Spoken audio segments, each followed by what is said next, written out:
1915. Nadie quien no haya estado en el frente tiene idea de lo que viven los soldados.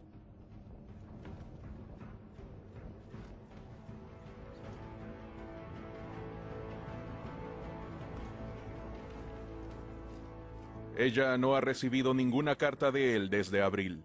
Él ha estado luchando contra los alemanes durante un año. Cada hora, todos los días, ella se pregunta cuándo él regresará a casa. Él escribe que las tropas británicas le hablan de privaciones, crueldad y violencia.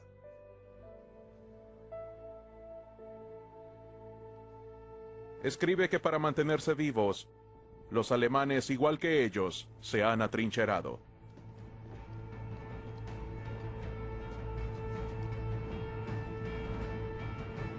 En las trincheras, los hombres viven como ratas, entre ratas. Apocalipsis, la Primera Guerra Mundial.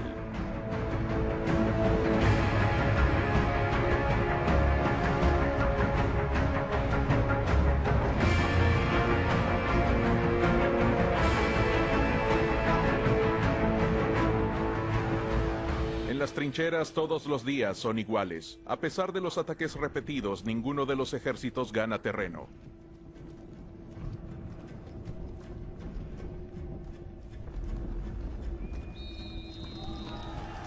Cuando suena el silbato, los hombres salen a un infierno viviente. Episodio 3. El infierno. El infierno es la artillería. El infierno genera devastación.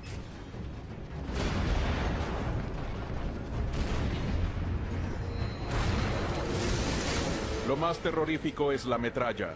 Proyectiles rellenos con bolas de plomo y pólvora que estallan en el aire. El escritor Maurice Genevoix describe: estoy atrapado en una graniza de metralla. Las bolas de plomo golpean al suelo a mi alrededor y perforan los contenedores de alimentos y parte los cráneos de los hombres. A su alrededor hay hombres quienes quedarán desfigurados para siempre. Los franceses los llaman rostros rotos.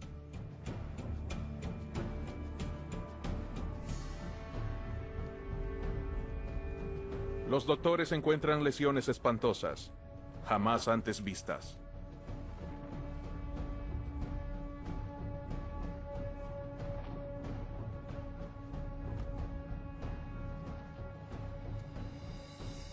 No pueden hacer nada para el trauma causado por los bombardeos.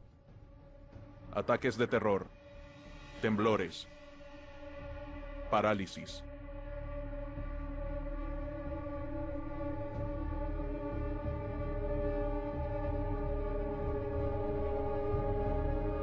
Millones de hombres se encuentran cautivos en la trampa mortal de esta guerra masiva.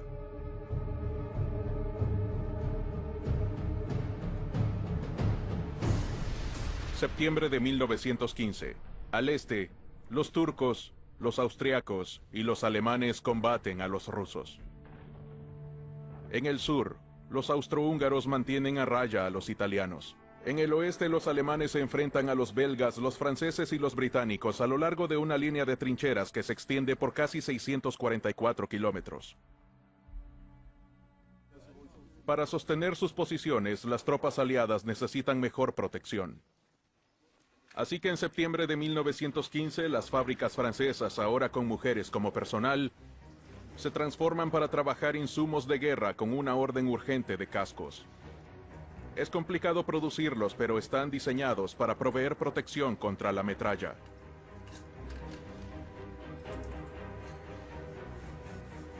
Al igual que los franceses, los británicos adoptan un casco de metal.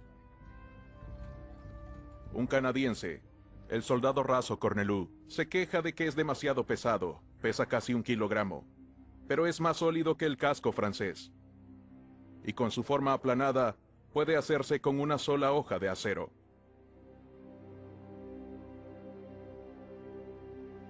Aún así, el enemigo lo supera con el famoso Stahlhelm, o casco de acero, que llega a simbolizar al soldado alemán.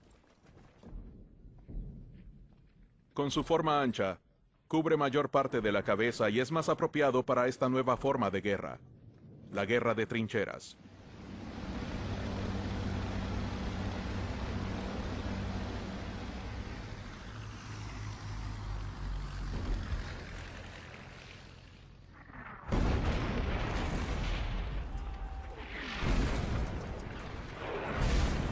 En Tormenta de Acero, el teniente Ernst Junger escribe: es más fácil describir estos sonidos que soportarlos, porque uno no puede dejar de asociar todos estos sonidos del acero en vuelo con la idea de la muerte.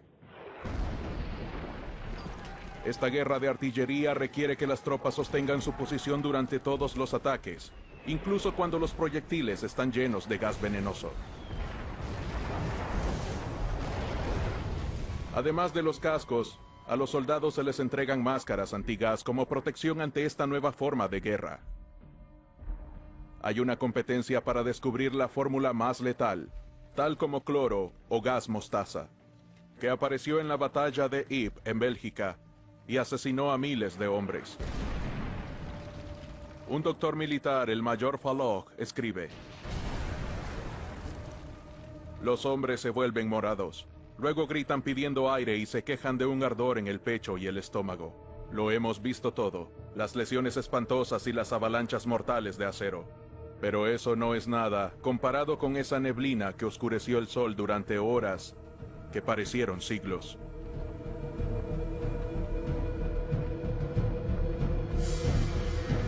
Deben guiar a estos soldados canadienses, ahora ciegos, de la mano como si fueran niños. El Comité Internacional de la Cruz Roja protesta. Desde 1989 se prohibió el uso de gases asfixiantes. Sin embargo, todos los lados usarán gas venenoso.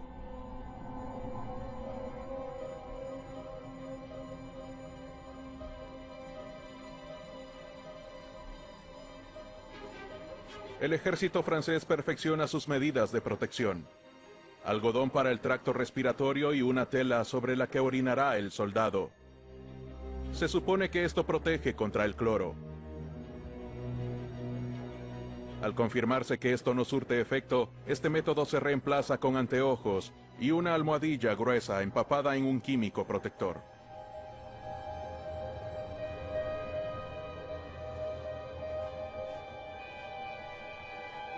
Al igual que las capuchas que usan los británicos, que vuelven casi imposible respirar, pronto son abandonadas.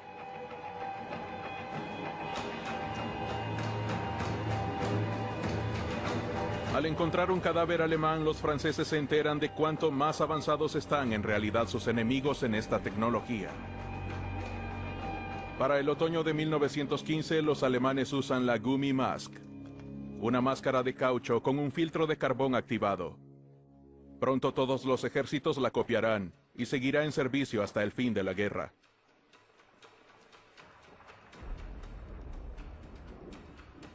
Los combatientes de todas las partes ahora viven con el terror constante ante el gas venenoso, obsesionados con el olor. Como explica un oficial de artillería alemán, los hombres olfatean como perros de caza. Pero una vez protegidos, pueden mantener su posición. El frente no se mueve.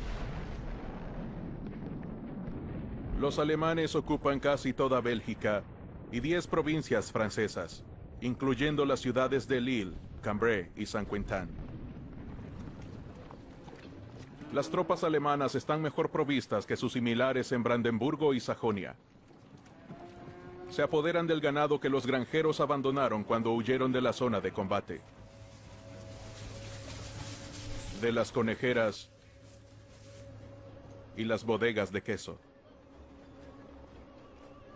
Las residencias más elegantes se reservan para los altos mandos militares, lejos de las realidades del frente.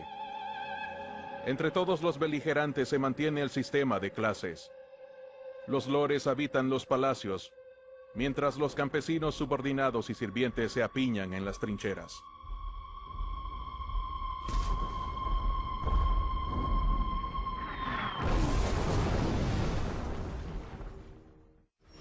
En el lado francés, las excavadoras empiezan a destrozar la campiña al cavar más trincheras que ahora se organizan en 3 líneas sucesivas.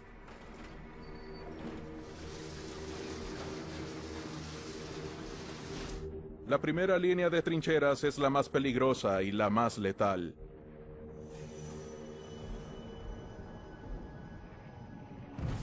El ingenio humano no conoce límites cuando se trata de asesinar. Cualquier cosa puede usarse para lanzarle explosivos al enemigo en la trinchera opuesta. Rifles lanzagranadas, torpedos voladores. Incluso se usan ballestas medievales.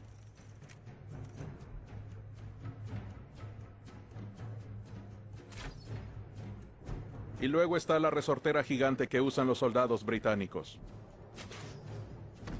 Al igual que su budín de ciruela. Un proyectil extraño que es casi tan peligroso para los artilleros como para el enemigo.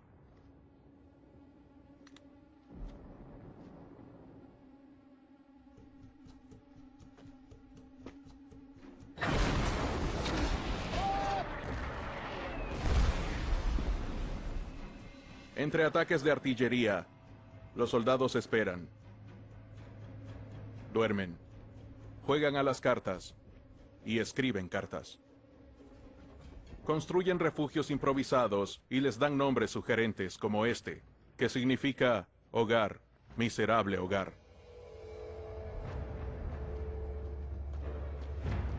El hedor es abrumador. El soldado raso Albert Thierry escribe: nadie se baña ni se peina. Jamás usé la misma ropa durante tanto tiempo.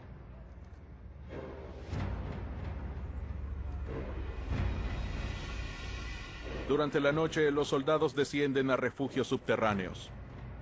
Un hombre incluso construye una jaula para protegerse de las ratas. El sargento Beck escribe: a uno de mis hombres lo mordieron en la oreja, a otro en la nariz. Cuando nos acostamos, las ratas corren sobre nosotros como gatos. Devoran todo lo que tenemos, el chocolate, el queso camembert, incluso las provisiones para nuestros rifles. Los hombres las cazan de cualquier forma. En tan solo un agujero mataron a 17 de ellas del tamaño de conejos pequeños. Las ratas tienen pulgas. Los piojos son una plaga en todas las trincheras.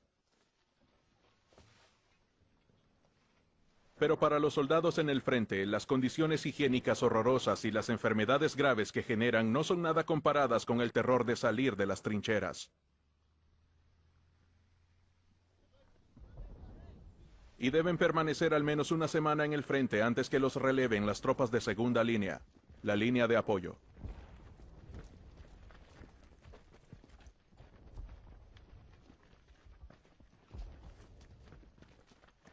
Después de un ataque, los sobrevivientes de la primera línea cargan a los heridos a través de zanjas estrechas hasta llegar a la tercera línea, la línea de reserva, que se encuentra entre los pueblos abandonados. Necesitan tiempo para recuperar el aliento. El cabo Tanti escribe: leemos las cartas de los prisioneros unos. Son iguales que las nuestras. Hablan de la miseria, la desesperación, de la estupidez monstruosa de todas estas cosas. Esos desgraciados, los unos, son iguales a nosotros. Son como nosotros y para todos nosotros las privaciones son las mismas.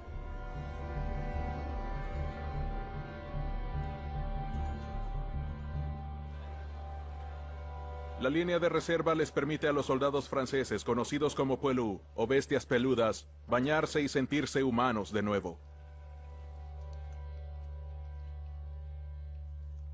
El cabo Tanti escribe: el poilu es un animal ubicado entre el humano y un chimpancé, engendrado por el siglo XX. El poilu es el monstruo de una civilización que va en retroceso. Su única característica humana es su habilidad para sufrir. Un soldado raso de Montreal, Georges Franquet, escribe: intento evitar la carne de res enlatada. Lo único que me importa es calentarme. Estamos empapados. Todo está siempre húmedo. Se terminó el tabaco. Estoy fumando mi libro de oraciones.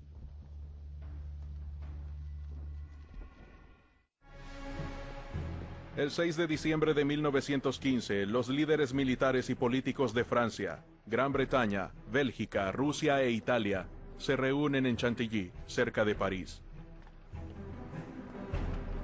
Acuerdan mejorar la coordinación de sus ejércitos, dejar de agotar sus recursos en ataques separados, y organizar una ofensiva anglo-francesa conjunta para el verano de 1916. La ofensiva se originará desde las posiciones británicas y francesas en el río Somme. Pero los alemanes se les adelantan al lanzar su propia ofensiva en Verdún. Verdún es un puerto en la entrada del río Meuse, pero los franceses lo consideran un sector tranquilo. Desmantelaron los cañones de sus fuertes y los enviaron a los puntos calientes en el frente. La guarnición se redujo al mínimo. Sin embargo, los alemanes están a tan solo 19 kilómetros de distancia. A principios de 1916, los alemanes empiezan a preparar tropas y artillería para lo que esperaban sería una batalla decisiva. Los camarógrafos alemanes llegan a filmar al Kaiser Guillermo II, quien vino a animar a su hijo y heredero. El príncipe heredero lidera una fuerza de 150.000 hombres. Su plan consiste en capturar Verdún y abrir el camino hacia París, o si el ejército francés se atrinchera, los alemanes lo diezmarán.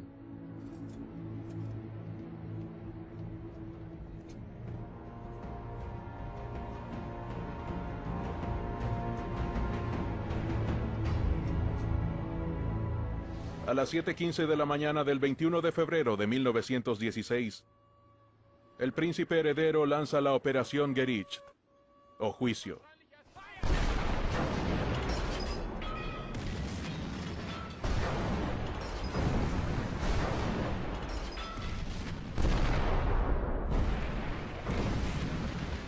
En cuestión de horas, 1 millón de proyectiles han destrozado las posiciones francesas.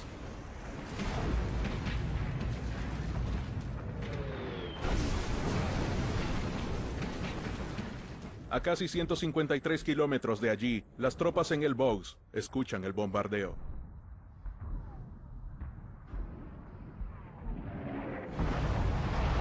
Para su ataque en Verdún, los alemanes despliegan un arma terrorífica, el lanzallamas.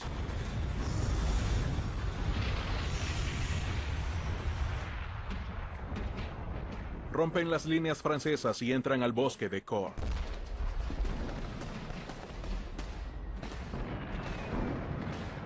Aquí, los alemanes encuentran una resistencia inesperada de los soldados franceses quienes sobrevivieron al ataque.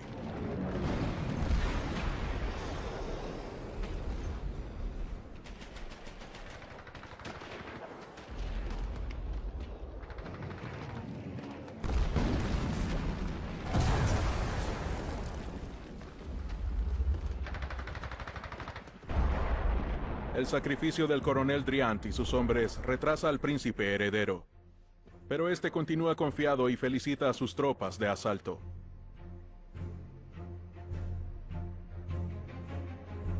Golpeado, el personal del general francés decide defender Verdún hasta el final.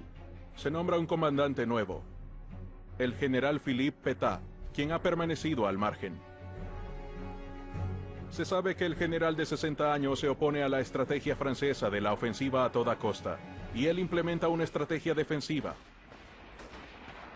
Sus órdenes son atrincherarse y aguardar. Los franceses detienen el avance alemán. El campo de batalla se convierte en un matadero. El sobreviviente de Verdún y ganador de un premio Nobel de literatura, Jean Giono, escribe después: somos 9 en un agujero. Nada nos sacará de aquí. Pero comimos y debemos ir al baño.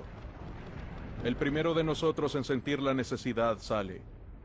Ya lleva 2 días ahí, a 3 metros de distancia, asesinado con los pantalones a los tobillos. Defecamos en papel y lo lanzamos hacia arriba o hacia afuera. Cuando se nos acaba el papel, defecamos en las mochilas. La batalla de Verdún continúa. Defecamos en nuestras manos. La disentería fluye entre nuestros dedos. Defecamos sangre. Defecamos donde yacemos. Nos devoran las llamas de la sed y bebemos nuestra propia orina. Si permanecemos en este campo de batalla, es porque no nos dejan alejarnos.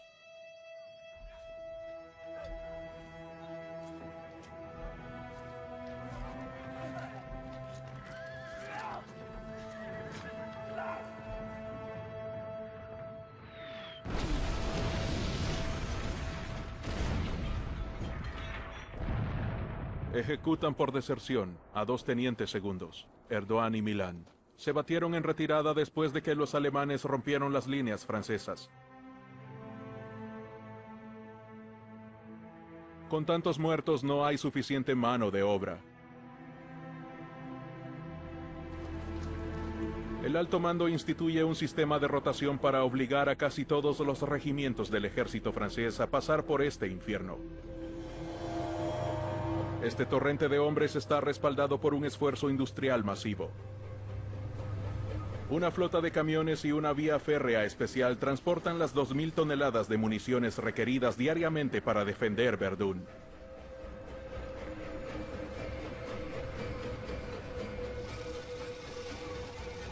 Los franceses y alemanes disparan 20 millones de proyectiles durante toda la batalla.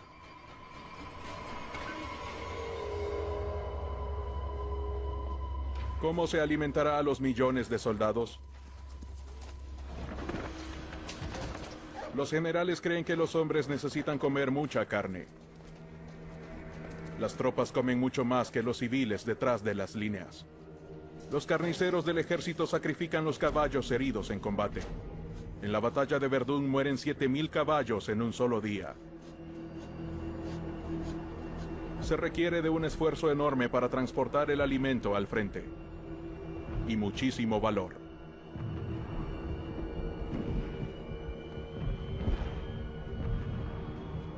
Los tiradores de ambos lados atacan a las caravanas de suministros.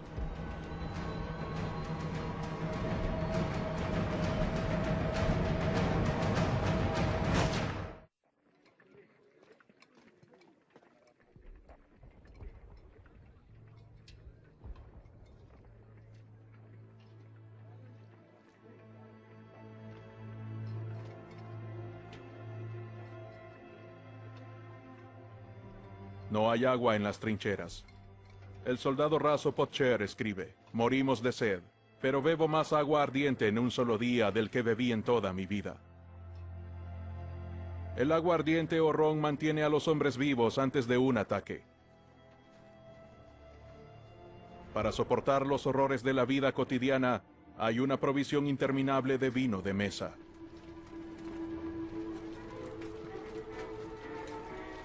El soldado raso Oak escribe: si se les pasa la mano con el vino de mesa, empiezan a cantar para disipar la melancolía que los corroe como algún animal invisible.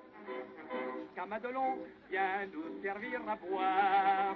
Sous la tonnelle, on frôle son jupon, et chacun lui raconte une histoire à sa façon. La Madelon pour nous n'est pas sévère. Los alemanes también necesitan consuelo. Lo encuentran en el schnapps, en la camaradería, en la religión.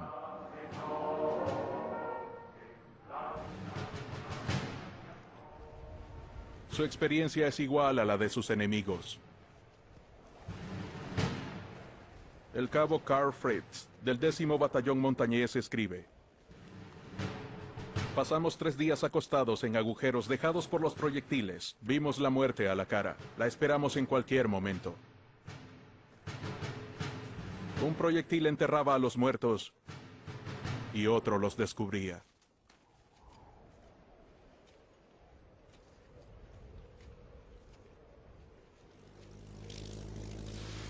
En Verdún, en este mes frío de marzo de 1916, solo los aviadores se salvan de las trincheras.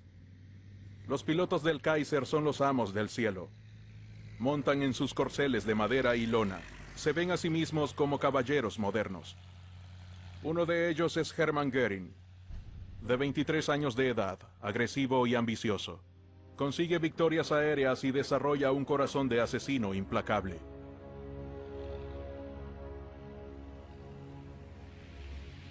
Pero en realidad, los pilotos enfrentan tanto peligro como los soldados de infantería.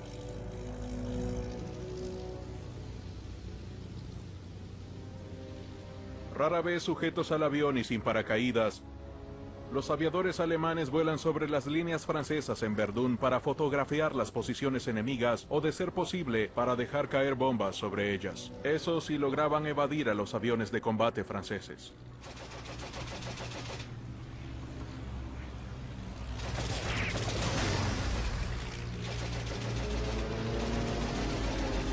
Los alemanes también derriban los globos de los detectores de artillería.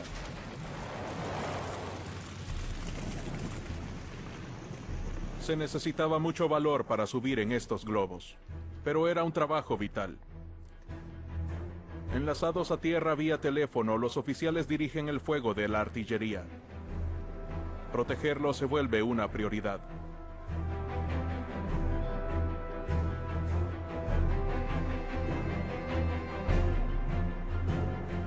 Con el desarrollo de los AX-AX o cañones antiaéreos, la aparición de aviones nuevos, más rápidos, y el arribo de escuadrones de pilotos jóvenes, temerarios e implacables, en tan solo 3 meses Francia recupera la ventaja en los cielos sobre Verdún.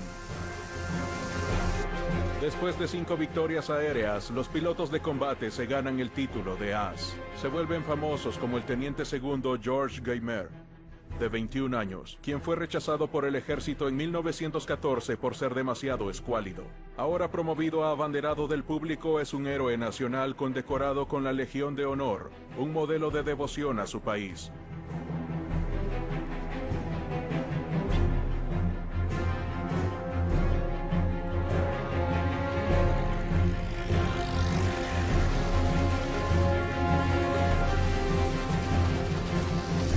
La guerra en el cielo es tan brutal como la guerra en las trincheras y con gran frecuencia termina en el mismo fango.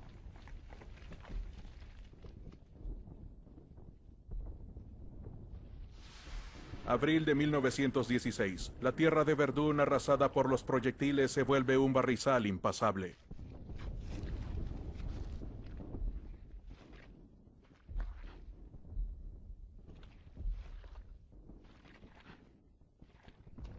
Pero el ejército quiere promover una imagen de determinación.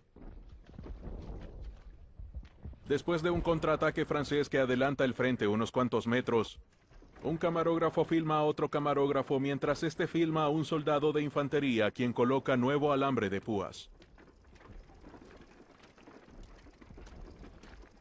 En la tierra de nadie, la extensión mortal entre las trincheras de uno y otro lado es cortada por los enemigos esa misma noche.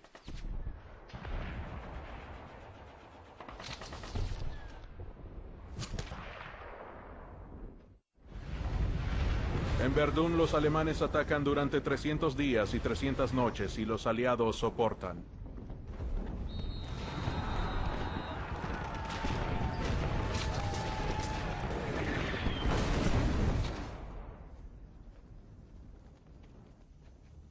Sin embargo, hay historias humanas conmovedoras. Cuando lanzan gas venenoso a toda su compañía, el cabo Pierre Weber, cuyos pulmones resultan quemados, es cargado por sus compañeros con lesiones menos graves. En un hospital grande lejos del frente, a Pierre Weber lo cuida una enfermera, Charlotte. Se enamoran.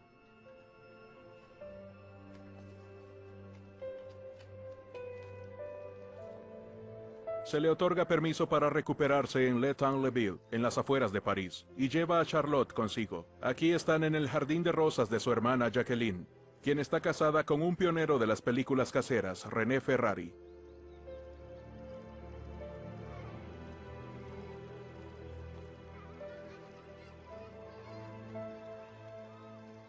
A los 40 años de edad y demasiado viejo para luchar, a René Ferrari lo asignan al servicio médico y se le permite dormir en casa.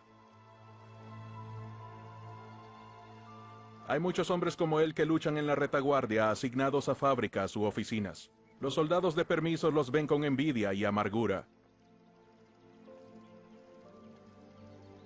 Charlotte, al igual que miles de mujeres, se dedica a su guapo militar inválido.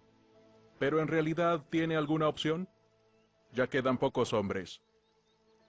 Las mujeres no quieren ser solteronas. Es un destino peor que ser una joven viuda.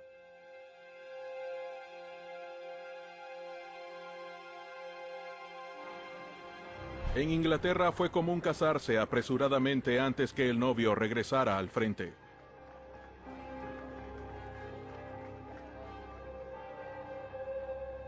La novia recibiría su paga si él llegara a morir. Todo el mundo presiente que lo peor está por venir.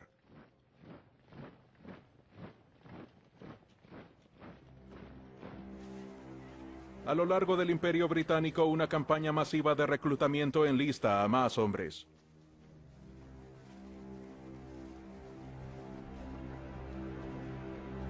Padres e hijos, primos y vecinos con frecuencia se enlistan juntos. Pero estos voluntarios patriotas no pueden suplir las necesidades voraces de las ofensivas importantes. A la larga, el reclutamiento reemplaza al alistamiento voluntario. Para el presidente francés Raymond Poincaré y para el rey británico Jorge V, la ofensiva de Somme, acordada durante la conferencia de diciembre de 1915, romperá las líneas alemanas y abrirá el camino a Berlín. Sin embargo, el jefe del Estado Mayor francés, el general Joffre, argumenta a favor de relevar las fuerzas francesas aún atrincheradas en Verdún. El combate ha provocado pérdidas enormes. 40.000 muertos en 6 meses.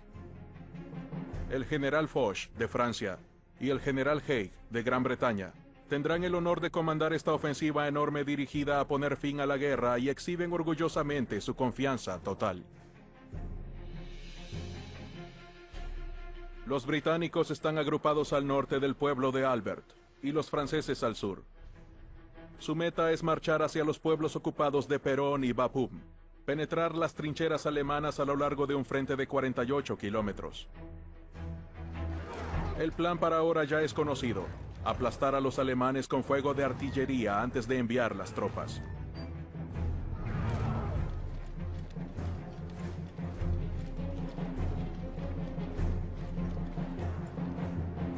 El tamaño de la fuerza es alucinante. 40 divisiones, casi 600.000 hombres y 4.000 piezas de artillería. El teniente John Buchan escribe: las tropas estaban en todos lados en movimiento, y la mudanza de los botaderos de munición para acercarlos a la línea de fuego predecía lo que vendría.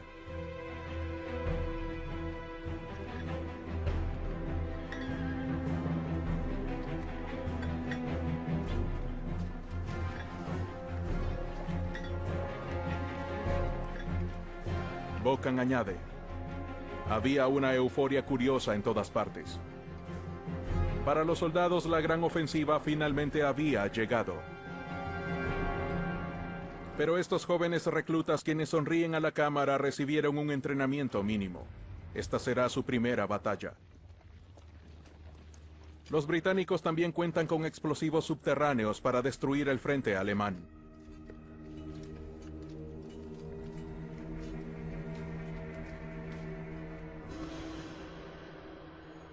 Desde la introducción de las trincheras, todas las partes han intentado excavar túneles bajo las trincheras enemigas para hacerlas estallar.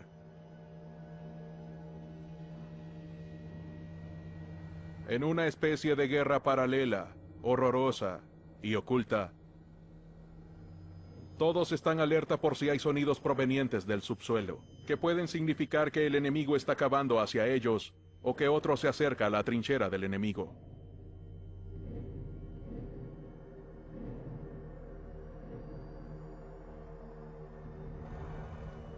Esta vez los zapadores británicos excavaron un túnel de más de 1,5 kilómetros por debajo de las trincheras alemanas y lo llenaron con 24 toneladas de explosivos.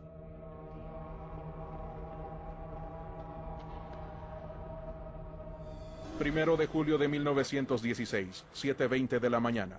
Hacen estallar la mina, lo que deja un cráter de 91 metros de diámetro. Pero los alemanes habían oído a los zapadores y se retiraron.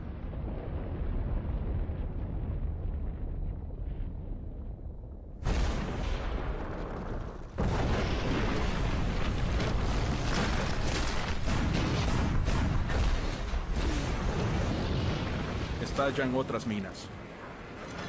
7:30 de la mañana. La artillería británica que ha bombardeado las líneas alemanas durante 7 días deja de disparar y deja el camino libre para un ataque.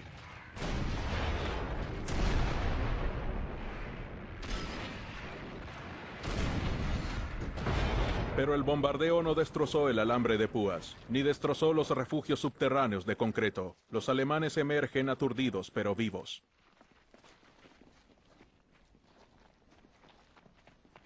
Durante 10 minutos no ocurre nada.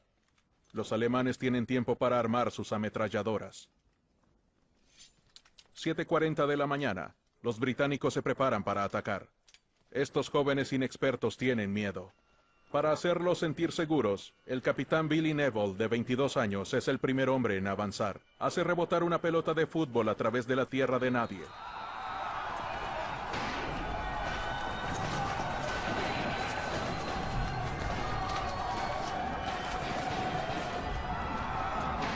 Hasta que lo matan.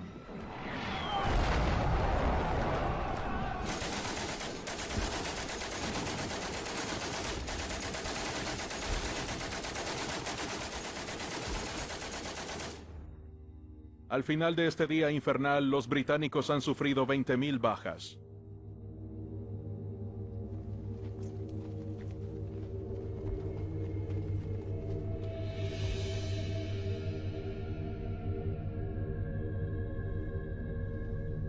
$40.000 hombres están heridos. Y deben soportar un viaje largo y tortuoso hasta el hospital. La mayor parte del tiempo este retraso significa gangrena, amputación o muerte.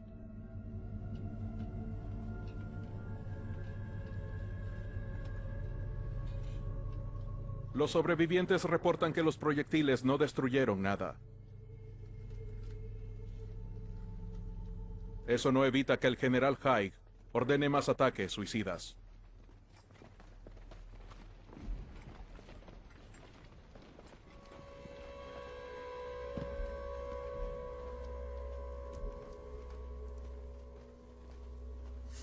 En París, en el Palacio de Élysée, el presidente de la República Francesa, Raymond Poincaré, escribe en su diario.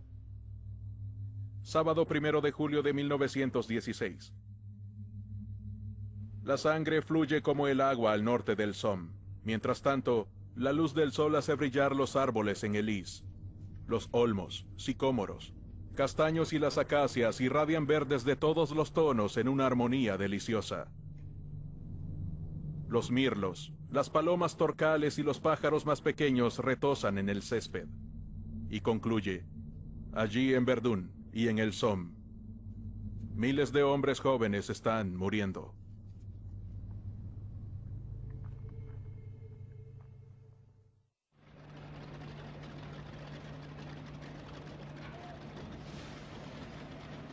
En septiembre en el Somme los británicos develan un arma nueva capaz de atravesar el alambre de púas y de abrir paso para la infantería.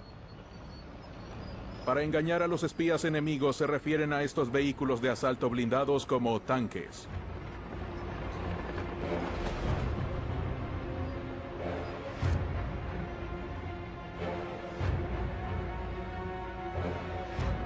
Al principio a los alemanes les aterrorizan los tanques, pero son lentos y vulnerables, y los despliegan en números demasiado pequeños. Los primeros modelos son fáciles objetivos para la artillería enemiga.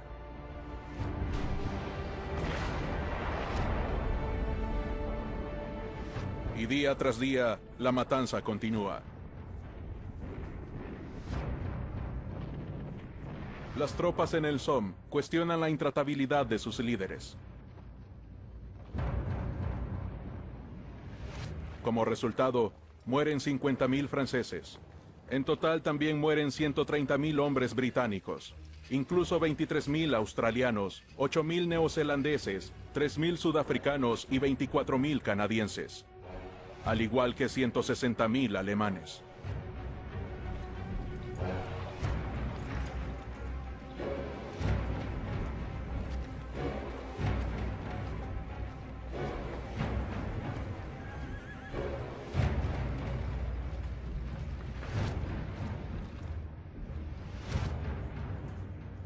Noviembre de 1916.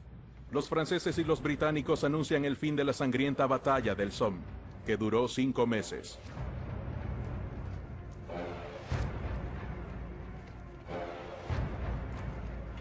Retomaron algunas de las trincheras alemanas en donde capturan prisioneros que están exhaustos o sordos debido a los bombardeos.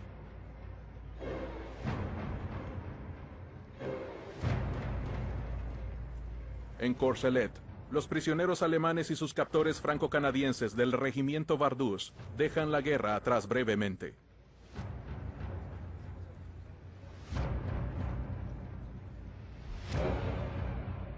Un doctor alemán, Georg Batlin, de la 26ª División de Infantería, escribe: «Es inconcebible que esta lucha horrible pueda continuar durante mucho más tiempo. Al final, no quedará nadie». Pero ¿cómo puede haber paz cuando estamos decididos a cegar toda una generación en la flor de su juventud?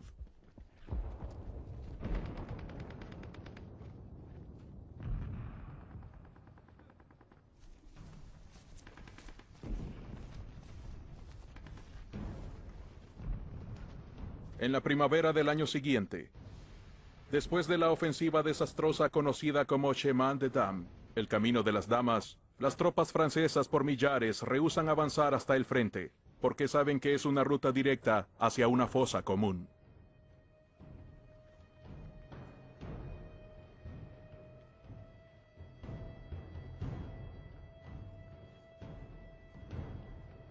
En el universo casi presidiario de las trincheras, los hombres fuman sin cesar para disfrazar el olor de la carne en descomposición.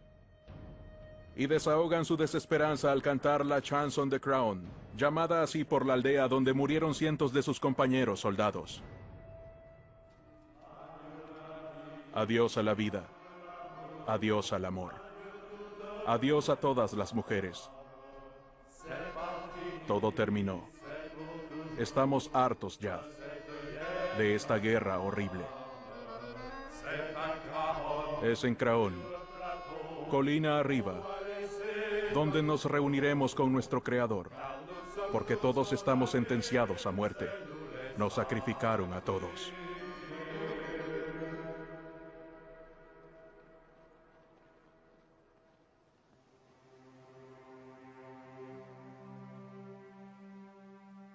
El 15 de junio de 1917, en la corte marcial de la 17ª División, a uno de los amotinados franceses se le declara culpable de decir: «Debemos terminar la guerra no a través de la victoria, sino a través de la revolución».